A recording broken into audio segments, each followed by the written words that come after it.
अस्सलाम वालेकुम class. Next आज का आपका टॉपिक है that is ibn Khaldun. He was the most influential philosopher in Muslim era. And why is that so? Because इसने जो मुस्लिम फ़िलासफ़ी के साथ साथ और रिलीजन के साथ साथ ही वाज द वन जिसका फोकस जो है वो इकोनॉमिक्स के ऊपर बहुत ज़्यादा था। He gave the different theories regarding to the economic structures and of course the political structures. Ibn Khaldun के ऊपर आपको ग्रीक फ़िलासफ़र्स का इम्पैक्ट जो है बहुत ज़्यादा नज़र नहीं आता। He is the most greatest minds of Muslim philosopher, one of the most greatest minds. और इसका जो टैक्सेशन की पॉलिसीज़ हैं इनको फर्दर जो है वो वेस्टर्न फ़िलासफ़र्स ने भी अपनी फ़िलासफ़ी के अंदर इनकलकेट भी किया है और बच्चों एक्सप्लेन भी किया है। तो दैट इज़ वाई इसकी जो इम्पॉर्टेंस है वो मुस्लिम डोमेन के अंदर बहुत ज़्यादा है और इसीलिए इसको इतनी ज़्यादा इम्पॉर्टेंस भी दी जाती है। तो let's begin with ibn Khaldun. Basically, Ibn Khaldun was born in 1323 and he died in 1406. Obviously, आपको पता होना चाहिए अगेन ये वो टाइम पीरियड है जिसमें आपको रेनेसांस पीरियड की बिगिनिंग जो है वो नज़र आ रही है और आपको डार्क एजेस जो है उनका डिक्लाइन नज़र आ रहा है। इसका जो नाम था बेटा वो अब्दुर्रहमान बिन मोहम्मद अल हज़र था। डोमेन्स और इसके जो एरियाज़ ऑफ वर्क है मेजरली उसमें आपको mathematician, he was a great mathematician and historian, he was a great historian, he was a philosopher, he was a musician, he was a political scientist. And political view की अगर बात की जाए तो इसने जो है कलेक्टिव सोसाइटी और थ्योरी ऑफ हिसाबिया का कॉन्सेप्ट दिया था। कलेक्टिव सोसाइटी में उसको लगता था कि जो पूरी सोसाइटी है उसकी जो बेस है दैट इज़ ऑन कलेक्टिविज़म, कि आप कलेक्टिविज़म के ऊपर किस तरह से अपनी सोसाइटी को प्रमोट कर सकते हैं, आइडियल सोसाइटी के अंदर कन्वर्ट कर सकते हैं। समहाउ उसके कहने का मतलब ये था बेटा कि जितना ज़्यादा आप कलेक्टिविटी के साथ काम करते हैं उतना ज़्यादा आप स्टेट को आइडियल स्टेट बनाते हैं। उसको उसको लगता था कि कॉपरेशन जो है that is the soul of every society. जितना ज़्यादा आप कॉपरेट करते हो, जितना ज़्यादा आप कॉपरेशन करा सकते हो उतना ज़्यादा आप सोसाइटी को एक आइडियल स्टेट के अंदर कन्वर्ट कर सकते हो। और सेकंड जो उसकी थेरी है दैट इज़ थेरी ऑफ असाबिया।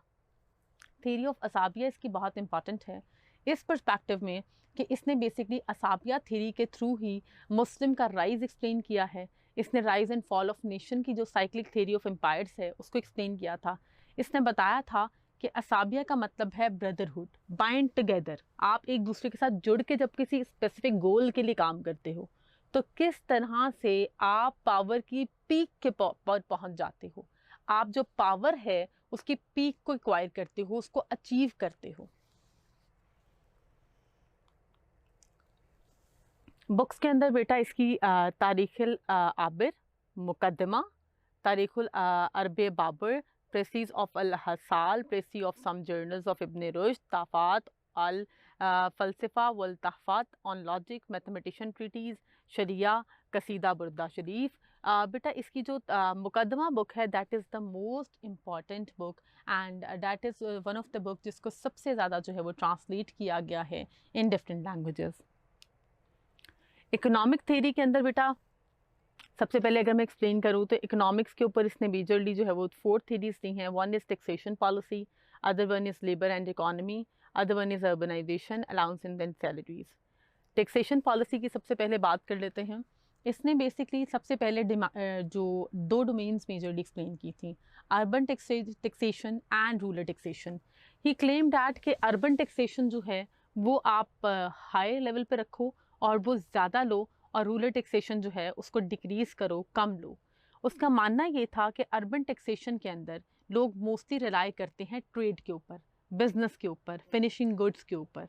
उसके ऊपर प्रॉफिट मैक्सिमाइजेशन बहुत ज़्यादा होता है जिसकी वजह से वो लोग ज़्यादा टैक्स पे कर सकते हैं गवर्नमेंट को। लेकिन रूरल टैक्सेशन में क्या होता है, उसमें आप एग्रीकल्चर पर रिलाई करते हो, उसमें प्रॉफिट मैक्सिमाइजेशन इतना नहीं होता, उसमें आपकी मोस्टली लोअर क्लास होती है जिनके लिविंग स्टैंडर्ड्स इतने अच्छे नहीं होते। तो ही क्लेम डैट कि आपको टैक्सेशन पॉलिसी इस तरह से रखनी चाहिए कि बेसिकली आपकी urban taxation versus rural taxation हो, क्योंकि इससे आप जो है वो साउंड रेवेन्यू कलेक्शन कर सकते हो, और जितना अच्छा आप रेवेन्यू कलेक्ट करोगे उतने अच्छे आप एक्सपेंडिचर्स जो हैं वो कर सकते हैं। सिविलियन डेवलपमेंट प्रोग्राम्स जो हैं वो सोसाइटी में कर सकते हैं। सोसाइटी की और स्टेट की डेवलपमेंट और इंफ्रास्ट्रक्चर के ऊपर उन्हीं पैसों को आप इन्वेस्ट कर सकते हैं। लेकिन अगर आप एग्रीकल्चर और इस तरह की जो रूरल और अर्बन टैक्सेशन है उसको इक्वल रखोगे तो eventually over the period of time आपका पुअर और रिच का जो गैप है वो इन्हांस करता जाएगा। सोसाइटी के अंदर एकम्युलेशन ऑफ वेल्थ जो है वो मैक्सिमाइज कर जाएगी, जिसकी वजह से आपका जो लोग हैं जिनके अंदर गुर्बत या जो बिलो द पावर्टी लाइन है या जिनके लिविंग स्टैंडर्ड्स बहुत अच्छे नहीं हैं वो भी मैक्सिमाइज कर जाएगा। सेकंड उसकी है लेबर एंड इकोनॉमिक थ्योरी। बेटे लेबर एंड इकोनॉमी थ्योरी के बारे में उसने यही कहा था कि जितना ज़्यादा आपका साउंड रेवेन्यू कलेक्शन होता है उतनी ज़्यादा आप एम्प्लॉयमेंट अपॉर्चुनिटीज़ जो हैं वो लोगों के लिए क्रिएट करते हैं। जितनी ज़्यादा आप एम्प्लॉयमेंट अपॉर्चुनिटीज़ क्रिएट करते हैं उतना ज़्यादा आप लोगों का जीडीपी ग्रॉस डोमेस्टिक प्रोडक्ट या पर कैपिटा इनकम इन्हांस कर सकते हैं। और जितना ज़्यादा आप लेबर दोगे उतना ज़्यादा फाइनली आपको ग्रॉस नेशनल प्रोडक्ट में बेनिफिट होगा, आपके नेशनल रिसोर्सेज इन्हांस करेंगे, आपकी इकॉनमी साउंड इकॉनमी में कन्वर्ट होगी, आपके इंडिविजुअल्स जो हैं वो स्किल्ड लेबर में कन्वर्ट होंगे। उसके बाद उसने कॉन्सेप्ट दिया था अर्बनाइजेशन का। अर्बनाइजेशन का मतलब है कि बेसिकली किस तरह से आप सोसाइटी के अंदर जो लिविंग स्टैंडर्ड्स हैं उनको इम्प्रूव कर सकते हो। अर्बनाइजेशन का मतलब ये भी है बेटे कि वो लिविंग स्टैंडर्ड्स जो हैं वो किस तरह से बेहतर किए जा सकते हैं। And how is that so? क्योंकि अर्बनाइजेशन जो है वो सिटी लाइफ होती है। सिटी लाइफ के अंदर आपकी बेसिक नेसेसिटीज़ के इशू नहीं होते, आपकी बेसिक नेसेसिटीज़ जो हैं वो एट मैक्स जो हैं वो अवेलेबल होती हैं। बेसिक नेसेसिटीज़ जब एट मैक्स आपकी अवेलेबल होती हैं तो उसके बेनिफिट्स आपको बहुत ज़्यादा होते हैं। अर्बनाइजेशन के अंदर इसके अलावा ये आपको बेनिफिट होता है कि उसमें आप इंडस्ट्रियलाइजेशन ज़्यादा कर सकते हो, उसमें आप ग्रेटर अपॉर्चुनिटीज़ को क्रिएट कर सकते हो। तो उसका कहना ये था कि सिर्फ और सिर्फ आप अपने मेट्रोपॉलिटन सिटीज़ को जो है वो मैक्सिमाइज लेवल पर जो है वो इन्हांस ना करें या मैक्सिमम लेवल पर उनको डेवलप ना करें, बल्कि जो आपके डिफरेंट सबर्ब्स के अंदर स्मॉलर सिटीज़ एग्जिस्ट कर रहे हैं या विलेजेस, उनके लिविंग स्टैंडर्ड्स को इम्प्रूव करके उनको अर्बन सोसाइटीज़ में कन्वर्ट करें ताकि वहाँ का लिविंग स्टैंडर्ड जो है वो बेहतर हो सके। अलाउंसेस एंड सैलरीज की उसने बात की। उसके बाद उसने ये कहा कि सैलरीज के अंदर जो बेसिक सैलरी है या बेसिक वेज है वो फिक्स कर दें, उसको आप इन्हांस ना करें, लेकिन उसके ऊपर आप स्टाइपेंड्स और अलाउंसेस पे करें, जिसमें आपका ट्रांसपोर्टेशन अलाउंस हो सकता है, अगर कोई अच्छा काम कर रहा है तो बोनस अलाउंस हो सकता है।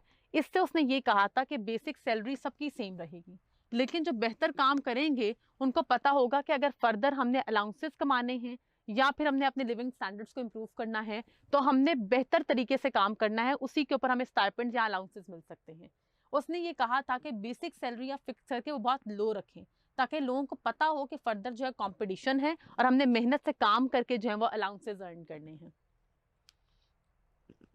पॉलिटिकल व्यू के अंदर बेटा उसने कलेक्टिव सोसाइटी का कॉन्सेप्ट जो है वो थ्योरी ऑफ असाबिया के थ्रू दिया है। थ्योरी ऑफ असाबिया में वो कहता है कि कुछ चीज़ें हैं जो आपको जोड़ती हैं आपस में। पहला है फैमिली, आप सेम फैमिली से बिलोंग करो तो आपके ऑब्वियसली ब्लड का जो एक रिलेशन होता है। कास्ट, अगर आपकी कास्ट सेम है या फिर आपका ग्रुप सेम है, ग्रुप का मतलब है किसी भी तरह का एथनिक ग्रुप जैसे सिंधी, बलोची, पंजाबी। ट्राइब सेम है, अगर आपका सेम ट्राइब है, तो ये सारी चीज़ें जो हैं मिलकर एक तरह की बाइंडिंग फोर्स क्रिएट करती हैं जिससे आप कंबाइन एफर्ट करते हो अपनी बेटरमेंट के लिए। फिर वो कहता है जो रिलेशन है जो बेस करा होता है साबिया के ऊपर, वो या तो रिलेशनशिप बेस पे होता है कि आपका कोई ना कोई रिश्ता है और इसके ऊपर आप जो है बेटरमेंट के लिए एक साथ काम करते हो, या फिर होमलैंड, आपने अपने लिए एक लैंड एक्वायर करनी है, एक होमलैंड, एक कंट्री एक्वायर करना है, उसकी बेस पे जो है वो आप कंबाइन होकर काम करते हो। इसके अलावा वो कहता है रिलीजन बेस्ड साबिया, आप रिलीजन की बेस पर, जैसे इस्लाम एक ऐसी बाइंडिंग फोर्स थी जिसको बाद में इंटरनेशनलिज्म के कॉन्सेप्ट के अंदर कन्वर्ट किया गया, तो रिलीजन का कॉन्सेप्ट जो है वो उसमें भी आपकी बाइंडिंग फोर्स बहुत स्ट्रांग होती है। कॉन्टेम्प्रेरी टाइम्स के अंदर बेटा पॉलिटिकल और इकोनॉमिक फोर्सेस भी बहुत स्ट्रांग हैं। पॉलिटिकल फोर्स के अंदर अगर हम असाबिया के कॉन्सेप्ट को देखें तो पूरी यूरोपीय यूनियन जिन्होंने कंबाइन होकर एक यूनियन बनाई हुई है। और इकोनॉमिक्स के पर्सपेक्टिव में अगर देखें इस कॉन्सेप्ट को तो ऑब्वियसली चाइना जिस तरह one belt one road initiative को जो है वो कॉन्टेम्प्रेरी टाइम्स में रन कर रहा है, तो दिस इज़ वेरी इंपॉर्टेंट कि कॉन्टेम्प्रेरी टाइम्स में भी ये पॉलिटिकल व्यू जो है वो एप्लीकेबल है। देन OIC जो एक ऑर्गेनाइजेशन फॉर इस्लामिक काउंसिल्स है जिसमें सारे मुस्लिम कंट्रीज जो उसका पार्ट हैं, उनकी जो बाइंडिंग फोर्स है वो रिलीजन है। होमलैंड के ऊपर आप कोट कर सकते हो इजराइल, जो इजराइलियन लैंड का सारा क्राइसिस है वो होमलैंड बेस है। और रिलेशन बेस्ड तसाबिया जो है वो बेटा ये हो सकता है कि जैसे बलोचिस जिस तरह से रन करें अपनी मूवमेंट को, या फिर जिस तरह शियाज जो हैं, ईरान के शियाज जो हैं वो पूरी दुनिया के शियाज के जो राइट्स हैं उनको प्रोपगेट करते हैं, एडवोकेट करते हैं, तो ये भी हो सकता है। उसके बाद बेटा एसाबिया का जो कॉन्सेप्ट है उसने वो बताया है, और कॉन्टेम्प्रेरी टाइम्स में इश्यूज क्या फेस करने पड़ रहे हैं वो बताया है। उसने बताया कि मुस्लिम उम्मा based on Arabic linguistic tradition, मुस्लिम उम्मा जो बेस कर रही है बेटा वो अरबिक लिंग्विस्टिक, स्टार्ट में जो बाइंडिंग फोर्स थी वो आपकी सिंगुलर लैंग्वेज थी, यूनिलैंग्वल अरबिक लैंग्वेज थी, जिसने आपकी ट्रेडिशन को, कोर एसाबिया को जो है वो जनरेट किया। फिर वो कहता है कि इसको कॉपी किया गया है वेस्टर्न कॉन्सेप्ट से और fail to contextualise a local sense of belongings और आइडेंटिटी। अरब नेशनलिज्म ने बेसिकली वेस्टर्न कॉन्सेप्ट को कॉपी करने की कोशिश की, और जिसकी वजह से हम लोग जो है वो लैक कर गए, और आज आप देखो कि सऊदी जो अरब्स हैं वो अपने आप को सुपीरियर समझते हैं। फिर फ्रेगमेंटेड एसाबिया ये है कि आपने प्रूव करने की कोशिश की कि एक का कल्चर जो है वो दूसरे से बेहतर है। जैसे कॉन्टेम्प्रेरी टाइम्स में ईरान वर्सेस KSA का कंपैरिजन है। ईरान समझता है कि we are born to rule, हमें मुस्लिम उम्मा को जो है वो रूल करना चाहिए, और KSA क्लेम करता है कि हमें क्लेम करना चाहिए, हमें रूल करना चाहिए, क्योंकि सऊदिया अरब ये कहता है कि मदीना या फिर मक्का मुकरमा मेरे पास है। और last but not the least alter कर दिया उन्होंने बेसिकली, और अब एक्सट्रीमिस्ट ग्रुप्स जो हैं वो आपको अरब वर्ल्ड में नजर आते हैं, जिसमें अलकायदा है, हिजबुल्ला है, हमास, फतेह, लश्कर जंगवी वगैरह। अब आपको डिफरेंट टेररिस्ट आउटफिट्स के फ्लेवर्स जो हैं वो मिल रहे हैं। इसी को हम प्रीवियस टाइम्स में देख लेते हैं कोर एसाबिया के कॉन्सेप्ट को। Holy prophet peace be upon him के टाइम पे जो कोर एसाबिया की रीजन बनी दैट वाज इस्लाम, मुस्लिम रिलीजन। उसके बाद कोर एसाबिया को अगर फर्दर मैं थोड़ा सा देखूं तो उसकी जो सेकंड थी वो ऑब्वियसली आपकी हिजरत करना, और आपने मदीना रियासत के अंदर जाके किस तरह ब्रदरहुड का कॉन्सेप्ट जो है वो इनकलकेट किया। उसके बाद जो है यूनिवर्सलिज्म या इंटरनेशनलिज्म का, कि तमाम मुसलमान आपस में भाई भाई हैं, आप कहीं से भी बिलोंग करते हैं तो आप जो हैं वो मुस्लिम उम्मा का पार्ट हैं। और लास्ट पर क्या है, मुस्लिम्स का स्पेन पे रूल, उनका ऑटोमन एम्पायर की फॉर्म में रूल। लेकिन एवेंचुअली कॉन्टेम्प्रेरी टाइम्स पे जो कोर एसाबिया है उसको सिर्फ लिंगुअल बेस पे देखा जा रहा है। फिर अरब नेशनलिज्म के जो प्रॉब्लम्स हैं उसमें वेस्टर्न कॉन्सेप्ट की जो इंटरमिंगलिंग है, फिर फ्रेगमेंटेटेड एसाबिया का जो कॉन्सेप्ट किया जा रहा है, और last but not least identity crisis जो क्रिएट हो गया अरब वर्ल्ड के अंदर, जिसमें आपका शिया वर्सेस सुन्नी कॉन्फ्लिक्ट बहुत इंपॉर्टेंट है। पॉलिटिकल थेरीज अगर इब्ने खल्दून की देखी जाए बेटा, तो उसने अपनी थेरीज की पॉलिटिकल थॉट्स जो कॉन्टेम्प्रेरी सोशल कॉन्टेक्स्ट से बहुत रेलेवेंट हैं। उसने कहा था man is interdependent for needs. इंसान कॉपरेट इसलिए करता है कि वो जानता है कि वो अपनी नीड्स को पर्सनली या सेपरेटली सेटिस्फाई नहीं कर सकता। Eventually he needs someone to fulfil his needs. एक इंसान अगर एक स्पेसिफिक स्किल को जो है वो एक्वायर कर रहा है, एक स्पेसिफिक स्किल के थ्रू जो है वो अपनी एक्सपर्टीज शो कर रहा है, लेकिन लाजमी नहीं है वो लाइफ में हर जगह उस स्किल को यूज़ करते हुए अपनी लाइफ को सक्सेसफुल कर सके। जैसे कि आपको घर बनाना आता होगा, आपको हो सकता है फर्नीचर बनाना आता हो, तो इवेंचुअली आपको किस चीज़ों के लिए दूसरे इंसान के ऊपर जो है वो सम हाउ डिपेंडेंस की ज़रूरत पड़ती है।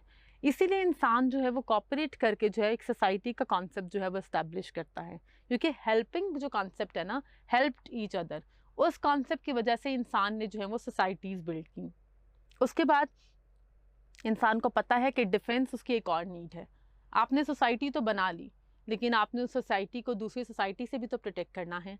उसके लिए जो है ह्यूमन सेफ्टी का जो पर्सपेक्टिव है, राइट टू लाइफ का जो पर्सपेक्टिव है, उसके लिए आपका डिफेंस का इंस्टीट्यूशन जो है वो डेवलप हुआ है over the period of time. और डेट इज़ वो मिलिट्री की बहुत इंपॉर्टेंस है इन स्टेट पॉलिटिक्स। देन आपकी इन्हीं नीड्स की वजह से बेटे आपने गैदरिंग और फॉर्मेशन ऑफ सोसाइटी को जो है वो प्रोपागेट किया। गैदरिंग्स इसलिए होती थी कि आप डिफरेंट मैटर्स के ऊपर कंसल्टेशन कर सको। उन गैदरिंग्स के थ्रू आप टुगेदरनेस को, यूनिटी को और ब्रदरहुड को मैक्सिमाइज कर सको। Then religion and profits for the sake of welfare and betterment of society. Religions दुनिया में जितने भी हैं, वो आपका हिंदुइज्म हो, वो आपका बुद्धिज़्म हो, वो आपका क्रिस्टियनिटी हो, उन सब रिलीजन्स में एक चीज़ कॉमन है कि तमाम रिलीजन्स ने ह्यूमन राइट्स को प्रोटेक्ट किया है। तमाम रिलीजन्स ने जो बेसिक ह्यूमन राइट्स हैं, right to life, liberty, property, right of minorities, इन तमाम राइट्स को प्रोटेक्ट किया है हर रिलीजन ने, बेसिक कोड ऑफ लाइफ दिया है। और प्रॉफिट्स को जो भेजा गया है वो सिर्फ इसलिए कि इंसानों को आपस में बेहतर तरीके से किस तरह रहना है, क्योंकि ऑब्वियसली आप इस वर्ल्ड के अंदर एंजल्स के साथ नहीं रह रहे। आप यहाँ पर कैसी लाइफ गुजारते हो, आपके रिलेशंस किस तरह से दूसरों के साथ स्ट्रांग हैं या इस्टेब्लिश होते हैं, इसी के बेस के ऊपर डे ऑफ जजमेंट पे आपकी अकाउंटेबिलिटी की जाएगी। तो वही तमाम तर चीज़ें जो हैं प्रॉफिट्स ने भी इंसानों को सिखाई हैं। ऑनेस्ट रहो, दूसरे का हक ना मारो, दूसरे को रिस्पेक्ट और रिगार्ड दो, ठीक है। वो फैक्टर्स जो बेटा आपकी सोसाइटी को इफेक्ट कर सकते हैं उनमें बहुत से इन्वॉल्व हैं। पहला है जोग्राफिकल डिस्ट्रीब्यूशन। जोग्राफिकल डिस्ट्रीब्यूशन का आइडिया जो है वो टेरिटोरियल एक्सपेंशनिज्म से आया है। दैट मीन्स कि आपने जोग्राफी की जो डिस्ट्रीब्यूशन की है, टेरिटोरियल बाउंड्रीज की जो डिस्ट्रीब्यूशन की है, पहली चीज़ है जो आपकी सोसाइटी को इफेक्ट करती है। अगर कोई दूसरा ट्राइब है या कोई दूसरी रेस है तो डेफिनेटली उन्होंने भी टेरिटोरियल एक्सपेंशनिज्म करना है, जिसकी वजह से जो जोग्राफिकल बाउंड्रीज हैं उनके ऊपर अटैक होता है, वॉरिज्म क्रिएट होता है और पावर मैक्सिमाइजेशन बिहेवियर और ग्रीडीनेस होती है। इसकी वजह से आपका सोसाइटी कोलैप्स करती है, रीशेप होती है, राइज एंड फॉल भी होता है। उसके बाद असाबियत is an instinct presenting man through God's will that help man to sense of defence and protection. असाबियत का जो कॉन्सेप्ट है वो गॉड विल के थ्रू अल्लाह ताला की, ये अल्लाह ताला ने बेसिकली इंसान को इसके थ्रू जो है वो ताकत दी है कि वो अपने आप को प्रोटेक्ट भी कर सके और अपना डिफेंस भी कर सके। हॉली प्रॉफिट ने हिजरत इसीलिए की कि वो जानते थे कि at that time Muslims were weak, और यहाँ तक कहा गया कि अगर आप मुसलमान हो गए हैं तो आप ओपनली अनाउंस ना करें ताकि आपके ऊपर जुल्म ना हो, आपको कत्ल ना कर दिया जाए। तो एवेंचुअली इसका मतलब है कॉपरेशन का जो आइडिया एग्जिस्ट कर रहा है वो बेसिकली इंसान की प्रोटेक्शन की वजह से आया। और last but not the least एक और फैक्टर जो सोसाइटी को इफेक्ट करता है दैट इज़ ट्राइबल प्राइड। आप अक्सर अपने ट्राइब को या उसके प्राइड को प्रोटेक्ट करने के लिए डिफरेंट वॉर्स और आर्गुमेंटेशंस के अंदर इन्वॉल्व हो जाते हो, जो अक्सर बहुत एक्सेसिव लिमिट से भी आगे चला जाता है कि आपकी लाइफ जो है वो ऑन स्टेक आ जाती है, आपकी लाइफ जो है वो ऑन थ्रेट आ जाती है। उसके बाद बेटा सिस्टम ऑफ गवर्नमेंट के अंदर पहला जो उसने दिया वो था मैंडेट गवर्नमेंटल सिस्टम और सेकंड था शरीयत based governmental system. Mandate governmental system वो था बेटा जिसमें आपकी मिनिस्ट्रीज़ भी होंगी, जिसमें आपकी कैबिनेट होगी, जिसमें आपकी इमामत होगी, जिसमें आपका हेड ऑफ़ द स्टेट भी होगा, जिसमें जितने भी मैंडेटरी इंस्टीट्यूशंस हैं सबके सब गवर्नमेंट के एग्जिस्ट करेंगे। और दूसरा था शरिया बेस्ड गवर्नमेंटल सिस्टम जिसमें सिर्फ इमामत और वजारत होगी। इब्ने खल्दून का कहना ये था कि according to the geographical nature, according to the nature of civilians जो है वो आप डिफरेंट गवर्नमेंटल स्ट्रक्चर्स को जो है वो इम्प्लीमेंट भी करते हो और ये भी देखते हो कि कौन सा स्ट्रक्चर कितना बेहतर रहेगा। तो इसके अकॉर्डिंगली उसने कहा था कि चेंजिंग स्नैरियोज़ के अकॉर्डिंगली आपने देखना होता है कि कौन सी गवर्नमेंटल टाइप के अकॉर्डिंगली आप कंट्री को बेहतर तरीके से रन कर सकते हो। Then global system of government जो है, ग्लोबल सिस्टम ऑफ गवर्नमेंट के अंदर अगर मैं आपको बताऊं तो head of state and king is sovereign and he make laws for the public. क्योंकि इस्लाम के अंदर ग्लोबलाइजेशन का कॉन्सेप्ट और इंटरनेशनलिज्म का कॉन्सेप्ट दिया गया था, तो इब्ने खल्दून ने ये कोट किया था कि जो हेड ऑफ़ द स्टेट होता है वो किंग होता है और वो सॉवरन होता है, वो ख़ुद मुख्तार होता है, वो आज़ाद होता है और वो बेसिकली तमाम तर लेगिस्लेशन के लिए रिस्पॉन्सिबल होता है, वो लॉ मेकिंग के लिए रिस्पॉन्सिबल होता है, वो डिफरेंट लॉज को डिफ़ाइन और डेराइव करता है ताकि वो अपनी पब्लिक का बेनिफिट कर सके, ताकि वो पब्लिक के मैक्सिमम बेनिफिट को जो है वो डील कर सके। पब्लिक का बेनिफिट क्या है कि आप प्रॉपर टैक्सेशन पॉलिसीज़ को इम्प्लीमेंट करो। पब्लिक का बेनिफिट क्या है कि आप जस्टिस को सिक्योर करो। पब्लिक का बेनिफिट क्या है कि आप क्राइम्स को एरेडिकेट करो। उसके बाद every system of government is worldly where there is absence of element of religion. उसने ये कहा था कि जो सिस्टम ऑफ गवर्नमेंट होता है वो बहुत वर्ल्डली होता है क्योंकि उसमें आपने day of judgement, no doubt आपने रिलीजन को प्रोटेक्ट करना है, लेकिन आपने ये देखना है कि आपने इस दुनिया के ऊपर अपनी स्टेट को प्रोटेक्ट कैसे करना है, यहाँ पर आपने अपनी बाउंड्रीज़ को प्रोटेक्ट कैसे करना है, यहाँ पर इस दुनिया के अंदर ही रहते हुए आपने अपने सिविलियंस का राइट टू लाइफ, लिबर्टी और प्रॉपर्टी कैसे सिक्योर करना है। तो ही वॉज द वन जिसने क्लेम किया था ये पूरी की पूरी चीज़ जो है वो सेकुलरिज्म बेस्ड है। सेकुलरिज्म बेस्ड इसलिए है कि आप इस दुनिया में रहते हुए ये क्लेम नहीं कर सकते कि बेसिकली गॉड खुदा आएगा और वो आपके मसलों को हल करेगा। अल्लाह ताला ने ये रिस्पॉन्सिबिलिटी आपको खुद दी है। इंसान को रीज़न और लॉजिक और रैशनैलिटी देने का मकसद ही ये था कि वो अपने तमाम तर मसाइल को खुद हल करे। इसीलिए इंसान है जो है उसको फ्री विल भी दी गई और कम्युनिकेशन पावर भी दी गई ताकि वो अपने तमाम तर मसाइल को हल कर सके और फिर इन्हीं डिसीजंस की बेसिस के ऊपर डे ऑफ जजमेंट के ऊपर उससे क्वेश्चनिंग की जा सके। उसके बाद जो उसका नेक्स्ट कॉन्सेप्ट है वो है शरिया बेस्ड गवर्नमेंट। शरिया बेस्ड गवर्नमेंट के अंदर बेटा आपकी एक तो रैशनलिस्टिक पॉलिटिक्स हैं, कैलेफुड है और मलूकियत किंगशिप है। जो वो शरिया बेस्ड गवर्नमेंट कहता है कि वो 3 तरह की नज़र आती हैं। रैशनलिस्टिक पॉलिटिक्स वो हैं जो holy prophet peace be upon him ने खुद की या फिर खुलफाए राशिदीन ने की। उसके अलावा आपको रैशनैलिटी जो है वो मुस्लिम वर्ल्ड के अंदर या मुस्लिम उम्मा के अंदर बहुत ज़्यादा कॉम्प्रोमाइज़ नज़र आती है। रैशनलिस्टिक पॉलिटिक्स जो हैं वो आपको कॉम्प्रोमाइज़ नज़र आती हैं। फिर जो है वो आपको खिलाफत हुड या कैलफ हुड जो है वो मिलता है, जिसमें आपके पास कैलफ्स का सारा सिस्टम है, उन्होंने किस तरह से गवर्नमेंटल सिस्टम्स को मैनेज किया, पॉलिटिक्स को किस तरह से रन किया, इंस्टीट्यूशंस कैसे इस्टेब्लिश किए, ज़कात सिस्टम को कैसे डील किया, और last but not the least बेटा जो आपको बेसिकली मुस्लिम एम्पायर्स के अंदर मलूकियत का कॉन्सेप्ट नज़र आता है, जिसमें किंगशिप का कॉन्सेप्ट है कि अगर बादशाह मर गया तो उसका बेटा रूल करेगा। That means hereditary transformation of power. इसने बेसिकली इस्लामिक पॉलिटिक्स को बहुत ज़्यादा करप्ट कर दिया था। इसी की वजह से बाद में बहुत ज़्यादा ब्लडशेड भी हुआ है और बहुत ज़्यादा वीकर भी किया है इसने तमाम तर मुस्लिम उम्मा की स्टेट्स को।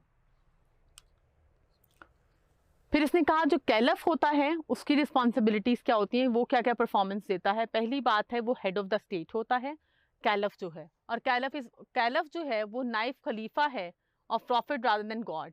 कैलफ को ये देखना है कि वो बेसिकली प्रोफेसी की जितनी भी चीज़ें हैं या प्रोफेसी की जितनी भी गाइडलाइंस हैं उनको अपनी लाइफ में फॉलो कर रहा है। रीजंस एंड डिफेंस ऑफ कैलफ क्या है? He rationally depends on the scenario that companions preferred caliph on selection of caliph to funeral of prophet and funeral was delayed. इसकी रीज़न वो क्या देता है कैलिफ के डिफेंस की? वो ये कहता है कि रैशनली आप अगर सिनेरियोज को देखें तो उसमें जो holy prophet peace be upon him के बहुत क्लोज लोग भी थे, वो डेफिनेटली उनकी जब वो पर्दापोशी फरमा गए दुनिया से तो उसी वक्त अभी उनका जनाजा नहीं मतलब उठाया गया था, उससे पहले ही ये डिबेट स्टार्ट हो गई थी कि who is going to rule the world या who is going to rule the मुस्लिम उम्मा। इसकी रीज़न ये थी कि ऑब्वियसली बिद्दत के चांसेस बहुत ज़्यादा थे। ये चांसेस बहुत ज़्यादा थे कि कोई दूसरा बंदा ये क्लेम ना कर दे, कोई दूसरा बंदा आके ये क्लेम ना कर दे कि I am the next profit. तो ये चीज़ फ़ौरन ही एड्रेस की गई और सिलेक्शन ऑफ कैलिफ के अंदर जो है वो पब्लिक ओपिनियन को इम्पॉर्टेंस नहीं दी गई, बल्कि उसको खुद ही इलेक्ट कर दिया गया। तो यहाँ पर इब्ने खल्दून थोड़ा सा क्रिटिसाइज़ करता है शरिया बेस्ड गवर्नमेंट को कि पब्लिक ओपिनियन को कॉम्प्रोमाइज़ करना वो पाइस कैलिफ के टाइम पे तो ठीक था, लेकिन बाद में इतने पाइस लोग जो हैं वो आपके पास मौजूद नहीं हैं, आपकी ऑप्शंस जो हैं वो बहुत लैक कर रही हैं। तो उसमें आपने देखना होता है कि आपने किस तरह से प्रोटेक्ट करना है अपनी पब्लिक सुपरमेसी को और सिविलियंस के राइट को। उसके बाद सेकंड जो कॉन्सेप्ट है वो आता है नॉमिनेशन का। कैलिफ को जो है वो नॉमिनेट करने की अगर मैं एग्जांपल कोट करूं तो वो हज़रत अबू बकर ने अपनी राहलत मतलब अपनी पर्दापोशी से पहले ही हज़रत उमर रज़ी अल्लाह ताला अन्हा को कहा था कि he is going to be the next caliph. लेकिन उसने कहा कि इसके अंदर जो नॉमिनेशन का भी कॉन्सेप्ट है इस्लामिक डेमोक्रेसी के अंदर, उसमें उन्होंने करेक्टरिस्टिक्स को एक्सप्लेन किया था जो हज़रत उमर की थी। पहला ये था कि he was very knowledgeable, justice based, वो जस्टिस को प्रमोट करते, थ्रिफ्ट उनकी एक पर्सनालिटी क्रिज्मा था, और वो in all sound of senses मतलब उनकी सेंसेस, उनके फिजिकल और मेंटल फिटनेस, उनके जनरॉसिटी, उनका नॉलेज उसको चैलेंज नहीं कर सकता था, उनके मिलिट्री स्ट्रैटेजीज। इसीलिए उन्होंने अपनी लाइफ या अपनी डेथ से पहले ही हज़रत उमर रज़ी अल्लाह ताला अन्हा को नॉमिनेट कर दिया था, बिकॉज ही नोज कि he is going to rule the public in the best manner और इन द बेस्ट फॉर्म। फिर ड्यूटीज़ ऑफ कैलिफ जो हैं वो जो बताई गई हैं वो कहा गया है ही should be in favour of religion को एक तो फेवर करे, फिर वो प्रोटेक्शन ऑफ पब्लिक इंटरेस्ट करे, पब्लिक इंटरेस्ट को फेवर करे डेफिनेटली। उसके बाद डिसीजंस जो हैं वो कुरान और सुन्ना की रोशनी में ले, ट्रेड को प्रमोट करे, इंटरनल और एक्सटर्नल पीस को मेंटेन करे, फूड की अरेंजमेंट क्योंकि ये it's a very basic necessity, और फूड के ऊपर आपको हज़रत उमर की बहुत सी एग्जांपल्स भी मिलती हैं कि वो रात को जो है वो लिबास बदल के जो है वो निकल जाया करते थे और सदाएं लगा और देखते थे कि लोग क्या बातें कर रहे हैं। फिर टायरनी, जो टायरेंट हो, जो जालिम हो या जो ऑप्रेस कर रहा हो उसके अगेंस्ट जो है वो प्रॉपर स्टेप्स ले, इम्प्लीमेंट करे शरिया लॉस को, रिलीजियस लॉस को, नीडी और डिजर्विंग के लिए जो है स्कॉलरशिप स्टाइपेंड्स वगैरह को दे, स्टाइपेंड फॉर नीडी, ज़कात जो है वो सिर्फ नीडी और डिजर्विंग को ही मिले, और सिटीजन्स जो हैं उनको उनके सर्विसेज के लिए पे किया जाए, क्योंकि ये तो नबी ने भी कहा कि मजदूर को उसका पसीना खुश्क होने से पहले उसकी उजरत दे दें। फिर इब्ने खल्दून का जो पर्सपेक्टिव ऑफ लीडरशिप है साबिया के पर्सपेक्टिव में बेटा, उसमें या तो ब्लड टाइज हैं मतलब ब्लड रिलेशंस, या अलाइंसेस हैं, जैसे आपने भी जो है मिसाके मदीना वगैरह में डिफरेंट ट्राइब्स के साथ अलाइंसेस बनाए थे। क्लाइंटशिप है, क्लाइंटशिप का मतलब है कि कोई और स्मॉलर स्टेट आपके पास हेल्प के लिए जब आए तो वो आपकी क्लाइंट बन जाती है और इवेंचुअली आप उस स्टेट की मिलिट्री और फॉरेन पॉलिसी के लिए रिस्पॉन्सिबल होते हो। असाबिया के अंदर बेटा जो लीडरशिप के ट्रेड्स हैं उसमें he should be decent, religion education उसकी स्ट्रांग होनी चाहिए, उसके लीडरशिप के इंग्रेडिएंट्स बहुत स्ट्रांग होने चाहिए, उसकी जो क्वालिटीज़ हैं वो प्रोफेसी वाली हों, रिलीजियस लॉज को इम्प्लीमेंट करा सके, फॉलोअर्स जो है उसको कंसिड्रेशन में लें, उसको समझें कि हमारा लीडर है, हमने इसको फॉलो करना है। फॉलोअर्स की ट्रेड्स क्या होनी चाहिए? सेम, डिसेंट हों, रिलीजन को फॉलो करने वाले हों, सोशल डेवलपमेंट के परस्पेक्टिव में they should be very strong, social belonging strong होनी चाहिए, लीडरशिप की एक्सेप्टेंस जो है उनमें होनी चाहिए और इंटरेक्शन उनका बहुत स्ट्रांग होना चाहिए विद लीडर। लीडर जब इमर्ज करता है तो उसके आउटकम्स क्या होते हैं? इनिशियल ओबीडियंस एंड कंप्लाइंस, उसको जो है पब्लिक जो है उसके तमाम डिसीजंस को एक्सेप्ट करे और उसके बाद जो है वो इंटीमेट करे अपने लीडर को, वो अपना आइडियल समझें और रोल मॉडल समझें। इंटेंसिफिकेशन ऑफ अथॉरिटी होनी चाहिए, ऑर्गेनाइज्ड ऑर्डर एंड स्टेबिलिटी होनी चाहिए और फिर अदर ऑर्गेनाइजेशंस और इंस्टीट्यूशंस को भी बहुत अच्छे से डील कर सकें। डिसइंटीग्रेशन ऑफ असाबिया कब होती है बेटा? जब आप अपनी लीडरशिप से सेटिस्फाई नहीं रहते, आपका लीडर इटसेल्फ खुद करप्ट हो जाता है, वो सिविलियन नीड्स के बारे में इतना फोकस नहीं रहता। उसके बाद relation between citizen and ruler की वो बात कर रहा है, तो इब्ने खल्दून ने कहा था कि जो फेवर कर सकता है सिटीजन और रूलर के रिलेशनशिप को, लीडर को बहुत फ्लेक्सिबल होना चाहिए, गुडविल को जो है उसको मेंटेन करना चाहिए, अरेंजमेंट ऑफ फूड कर सके, वेलफेयर ऑफ द पब्लिक के ऊपर फोकस कर सके, इंटरनल एक्सटर्नल थ्रेट को एरेडिकेट करे, housing schemes, residence, loss for welfare of labourers, slaves के राइट्स को प्रोटेक्ट करे, ऑपरेसिव लॉस को निगेट करे, sympathy for public, public love उसके साथ होना चाहिए, पनिशमेंट उसकी बड़ी स्ट्रांग होनी चाहिए on any crime, employment provisions, employment opportunities को इन्हांस करे, ट्रेड एंड बिजनेस को जो है वो फ्लरिश करा सके। लाइफ स्पैन ऑफ डायनेस्टी, ये rise and fall cyclic theory of empires का जो कॉन्सेप्ट है इब्ने खल्दून का, डेट इज़ वेरी इंपॉर्टेंट। वो उसने 120 ईयर्स का टाइम पीरियड बताया है कि rise and fall of nation में 120 ईयर्स की जो है वो एक डायनेस्टी पीरियड होता है। एवरेज लाइफ 120 साल की है, जिसमें 3 जनरेशन जो हैं वो सर्वाइव करती हैं। पहली जनरेशन जो होती है बड़ी हार्ड वर्किंग होती है, वो ट्राइबल प्राइड को, कॉमन गोल को प्रमोट करती है, वो गेन करती है टेरिटरी को, टेरिटोरियल एक्सपेंशनिज्म करती है और उसके बाद जो है अपने रूल को और अपनी पावर को मैक्सिमाइज करती है। ये स्पैन ऑलमोस्ट 40 ईयर्स का होता है। जो सेकेंड जनरेशन है वो basically tribal pride and prejudice को डिक्रीज करती है और ये भी नेक्स्ट 40 ईयर्स के लिए जो है वो रूल करती है। ये सिर्फ इंजॉय करती है जो ऑलरेडी फर्स्ट जनरेशन ने दिया होता है और सारा पैसा, रूलिंग, अपनी ट्राइब जो है या अपना प्राइड जो है उसके बारे में फोकस नहीं होते। और थर्ड जनरेशन जो है वो 80 to 120 ईयर्स के लाइफ स्पैन में होती है। दे आर वेरी लग्जूरियस, वो पब्लिक के बारे में इतना ज़्यादा फोकस नहीं होते और एवेंचुअली जो है वो आपकी जो स्टेट है वो कोलैप्स कर जाती है, बिकॉज लग्जूरियस लाइफ में जब आप पढ़ जाते हैं और आप पब्लिक के बारे में इतना फोकस नहीं होते तो definitely that is the time period जब आपकी एम्पायर जो है वो कोलैप्स कर जाती है। ये टेबल है, उसने बताया है कि इस्टेब्लिश हो गई आपकी ग्रेटर एम्पायर, फिर आप लग्जरी और कंफर्ट में चले गए हैं जिससे आपने लूज कर दिया अपना periphery contact and control, peripheries के साथ जो स्मॉलर स्टेट्स के साथ आपका कंट्रोल था और जो कॉन्टेक्ट था। फिर दूसरी जो पॉलिटिकल वियंस वाली कम्युनिटीज़ होती हैं उनको रूम मिलता है कि वो इंटरवीन कर सकें और फाइनली एक न्यू ग्रुप जो है वो अलाइंस करके आपकी पेरिफेरी को और आपके सेंटर को कंट्रोल कर लेता है और एवेंचुअली आपकी फॉल जो है, आपकी जो एम्पायर है वो फॉल कर जाती है और एक न्यू एम्पायर जो है वो राइज करती है।